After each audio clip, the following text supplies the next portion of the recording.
Let's start the show off with the Spurs defender Eric Dier reportedly close to completing a move to Bayern Munich for just under £4 million. The England international was falling out of favour under Spurs boss Ange Postecoglou.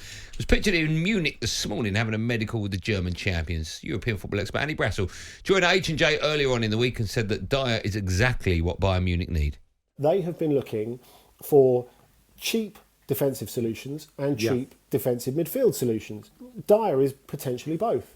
And I think when you look at the legs around him, the lack of pace is not necessarily a big deal. He's someone who really helps the team knit together on and off the pitch. And I think, given that the Palhinha deal fell through, to have him as that sitter is useful. To have him as an option at centre-back is useful. And that's Andy Brassel, and he knows about German football, of course. Eric Dier, nearly 50 caps for England, nearly 300 games for Spurs. Just under £4 million. He's only 29. Mm-hmm. Why did no one else, clamour for his autograph? I find that very bizarre. I don't know. But let's be honest. If you've got the opportunity, unless you're going to go to City, Liverpool, Arsenal, he's not going to go to Arsenal because of the Spurs connection, and Bayern Munich coming for you.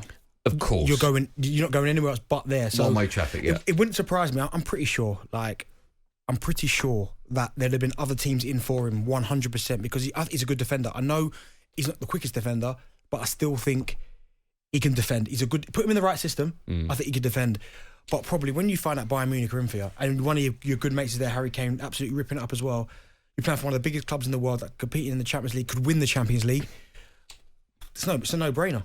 Isn't it bizarre, though? I mean, Ange Postecoglou never fancied him once, right? I think he's played 3, maybe 4 games for Spurs. But even as soon as Ange came in, he wasn't getting anywhere near that starting lineup. Well, I've said before, when you start seeing fullbacks in Heady, when you're playing Ben Davies and Emerson Royale in your position, that's when you know it's time to leave. I know, but a little bit like Harry Maguire, right? Luke Shaw was playing that role, but Harry Maguire came back. Yeah, but it got to a point where Manchester United literally had nobody left. Yeah, true.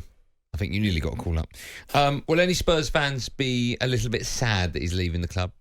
I don't know about sad because you evolved, didn't you? Players evolve. And listen, some Spurs fans have almost like Harry Kane didn't exist.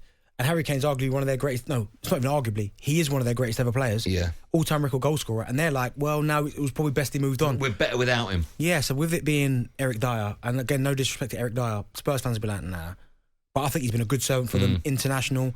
And I wish him all the best at Bayern Munich. It's a great move. Great move for him. It's an unbelievable... I mean, at any stage in your career, at any club, if Bayern Munich come in for you, right? Off. There's only a few clubs that are sort of higher on that list. Barcelona, Real Madrid. Yeah. You know, they're at that top. City now, I think, because... Of course, but they're in the conversation, right? Exactly. So the fact that they came, I'm sure, once it was made aware that he could be leaving, I think loads of clubs would have been in for him. But the moment Bayern Munich come calling, why would you not? If he wins the Champions League and the Bundesliga, has he got a chance of going to the Euros? No, I doubt it. He hasn't. There's so many ahead of him, I think.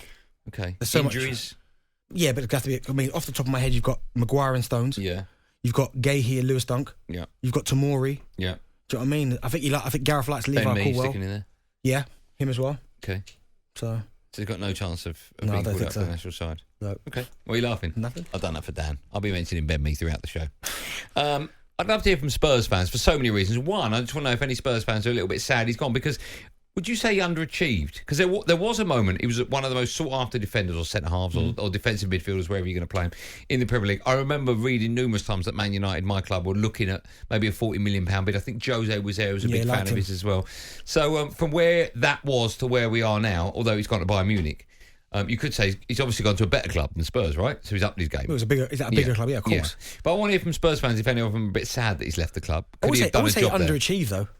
Well, that's what I'm asking you. No, he was not underachieved. He was a part of a Spurs team that got close to winning. But he never went to the next level, did he?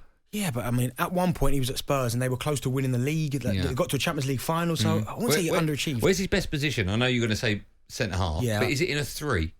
I think when you've got a lack of pace, I definitely think a 3 would suit you better. Yeah, me too. But listen, he could play. He's good on the ball. Okay. Hello, Marco. Hello, lad. You okay? Yeah, you're going to go to the a big game in the NFL, or you're going to see Ronnie O'Sullivan against Judd Trump? What one are you going to watch? I like snooker, but NFL all day. That's my guy. No. Marco, that's my guy. Oh, I didn't ask you. And you tried to load the question. Put the tick down now. Am I putting you... At the same time, I don't like agreeing with Darren Bent, because as much as I have been at games and cheered Darren's goals, he's a gooner. So, right, so who are you going with, me or Benty? Nah, come on now, Marco. We're all adults here. What'd you say, sorry? We're all adults here. Yeah. Well, look, I was going to say to you, actually, Benty, I think you actually get a bit of slack. I know I'm going to talk about Dier, but I think you get a bit of unfair slack from Spurs fans because you're remembered for, like, the Portsmouth miss. But for me, I think I was so excited when we signed you, and if it wasn't for one of the best Premier League partnerships ever in Berbatov and Keane, you would have been a massive success at Spurs. Do you know, I really appreciate that, Marco. Thank you for that. That's nice, Marco. I like that.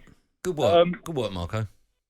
Anyway, Eric Dier, I'm sick of hearing this servant thing, as if he's like been on minimum wage working in a factory or something. He's been at Tottenham stealing a wage for most of the years he's been here. He's had 2 good seasons. The 2 good seasons he had was 15-16, playing in midfield with Dembele, who absolutely carried him, but fair enough, he did well. And Conte's first full season, where he sat in the middle of a back three and he didn't have to do much, and he was protected by 2 defensive midfielders and Romero and Davies each side. I think he's a good guy, seems a nice guy, but he made so many mistakes, especially in big games over the years, that I'm so relieved and happy that he's finally left.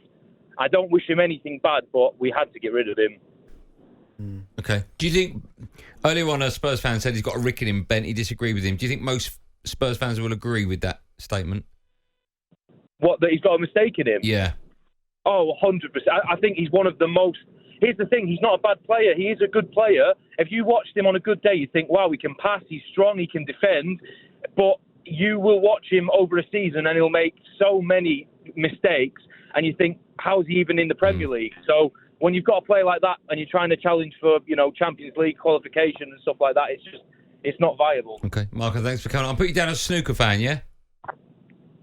Sorry? I'll put you down as a snooker fan. Why are you trying to load the question? I don't mind the snooker, but I like the darts a bit more, but the NFL, I've had to watch it. Oh, he's gone.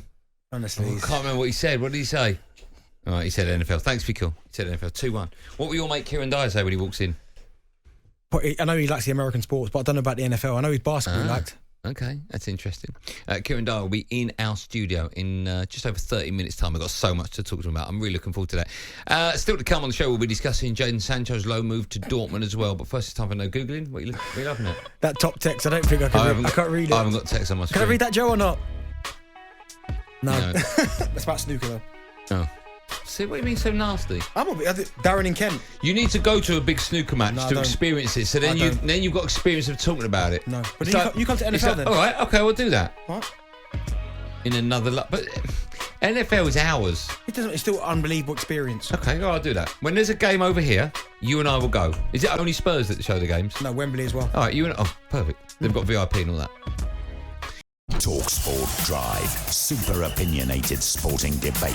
Monday to Friday afternoon from 4 on AM, on DAB, via the talkSPORT app and on your smart speaker. talkSPORT.